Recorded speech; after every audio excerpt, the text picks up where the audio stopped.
अस्सलामु अलैकुम नाज़रीन, आज हम आपको इमाम अली अलैहिस्सलाम के अक़वाल के बारे में बताएंगे। लेकिन वीडियो शुरू करने से पहले अगर आप हमारे चैनल पर नए हैं तो चैनल को सब्सक्राइब कर लीजिए और बेल आइकन जरूर दबाएं ताकि आपको हमारी हर नई इस्लामिक वीडियो सबसे पहले मिल सके।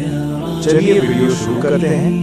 इमाम अली अलैहिस्सलाम तुम्हारी तकदीर इतनी दफा बदलती है जितनी दफा तुम अल्लाह के आगे हाथ फैलाते हो।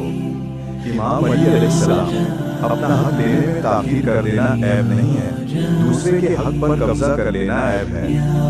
इमाम अली अलैहिस्सलाम अपनी जुबान की तेजी उस माँ पर मत चलाओ जिसने तुम्हें बोलना सिखाया।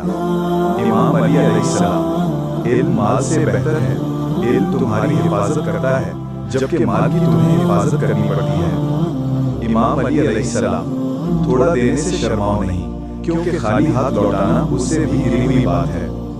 इमाम अली अलैहिस्सलाम भाइयों का ख्याल रखो, ये दुनिया व आखिरत दोनों के लिए सामान्य निजात है। अगर वीडियो पसंद आए तो वीडियो को लाइक, सब्सक्राइब और शेयर जरूर करें। तब तक के लिए खुदा हाफिज।